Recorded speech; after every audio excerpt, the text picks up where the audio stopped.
Hello guys, welcome back to my channel. কেমন আছো তোমরা? আশা করছি ভালো আছো। আজকে আবারও নতুন একটা রান্না নিয়ে চলে আসলাম। আজকের রেসিপিটি হচ্ছে পনিরের রেসিপি। আজকের পনিরটা আমি একটু অন্যরকমভাবে রান্না করেছি, একদম রেস্টুরেন্টের মতো খেতে লাগবে। তাহলে চলো আমার রেসিপিটি প্রথম থেকে শেষ পর্যন্ত দেখতে থাকো। প্রথমে কড়াইয়ের মধ্যে আমি দিয়ে দিলাম সয়াবিন অয়েল। তেলটাকে কিন্তু খুব ভালো মতো একটু গরম করে নিতে হবে। বেশ খানিকটা তেলটা গরম হয়ে গেলে এই পর্যায়ে এর মধ্যে অল্প একটু নুন দিয়ে দিলাম। নুনটা দেওয়ার পর খুব সুন্দর করে একটু ভালো মতো মিশিয়ে নিচ্ছি। মেশানোটা হয়ে গেলে এবার আমি এর মধ্যে দিয়ে দেব পনির। আমি এখানে প্রায় 100 গ্রাম পরিমাণ পনিরটা নিয়েছি, তোমরা চাইলে বাড়িয়ে নিতে পারো। যত বেশি পনির নেবে ততটাই কিন্তু রেসিপিটা মজার হবে। এবারে খুব সুন্দর করে এগুলিকে একটু ভালো মতো মিশিয়ে নিতে হবে।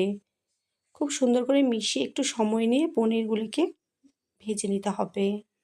আর আমি এখানে দোকানের কৌটোর যে পনিরটা থাকে সেইটা ব্যবহার করেছি। তোমরা কিন্তু চাইলে এখানে মিষ্টির দোকানের পনিরটাও ব্যবহার করতে পারো। মিষ্টির দোকানের পনিরগুলি একটু শক্ত হয় আর দোকানের পনিরগুলি একটু নরম হয়। তো এবারে খুব সুন্দর করে এগুলিকে একটু ভালো মতো মিশিয়ে টিশিয়ে আমি ভেজে নিচ্ছি। খুব সুন্দর করে কিন্তু কালারফুল করে ভাজা হয়ে গেছে। এই পর্যায়ে আমি একটা প্লেটে এগুলিকে নামিয়ে নিচ্ছি। সবগুলি পনিরকে উঠিয়ে নেওয়ার পর এবারে এর মধ্যে আমি দিয়ে দেবো আস্ত কিছু গরম মশলা। দিয়ে দিচ্ছি কয়েকটা এলাচ আর দিয়ে দিলাম 2 টুকরো মতো দারচিনি। দিয়ে খুব সুন্দর করে এগুলিকে একটু ভালো মতো ভেজে নিতে হবে মিডিয়াম টু লো ফ্লেমে। এবারে এর মধ্যে অল্প একটু সাদা জিরে দিয়ে দিলাম, দিয়ে আবারও একটু মিশিয়ে নিতে হবে। এবারে এর মধ্যে আমি দিয়ে দেবো একটা পেস্ট।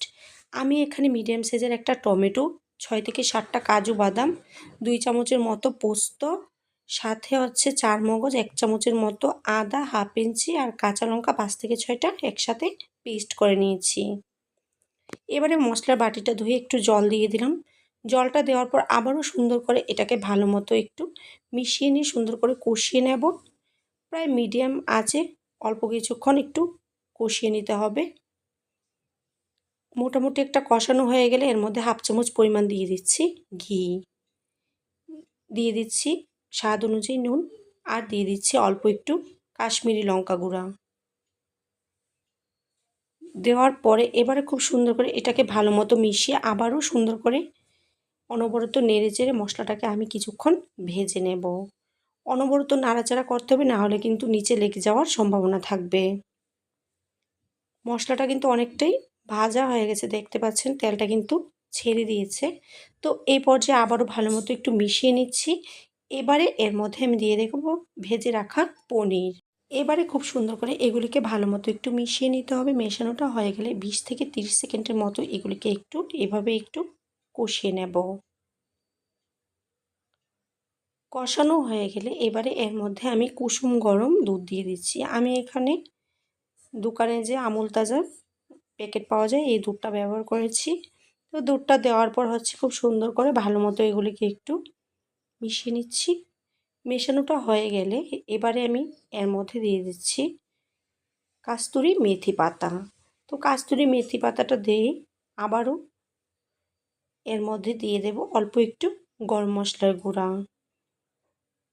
তারপরে গিয়ে খুব সুন্দর করে এগুলিকে ভালো মতো আবারও মিশিয়ে নিতে হবে। মিশিয়ে নিয়ে এবারে হচ্ছে আমি ঢেকে এগুলিকে একদম মিডিয়াম ফ্লেমে 5 থেকে 6 মিনিটের মতো রান্না করে নেব। প্রায় 5 থেকে 6 মিনিট পর ঢাকাটা তুলে নিলাম। তো এবার দেখুন অনেকটাই কিন্তু গ্রেভিটা শুকিয়ে এসছে। তো এই পর্যায়ে কিন্তু রেসিপিটা সম্পূর্ণ রেডি। গ্যাসটা বন্ধ করে নামিয়ে নিলে হবে। আমার আজকের রেসিপিটি যদি তোমাদের ভালো লাগে অবশ্যই আমার চ্যানেলটি সাবস্ক্রাইব করতে ভুলবে না। লাইক, শেয়ার, কমেন্ট করবে। তোমরা সবাই ভালো থাকবে।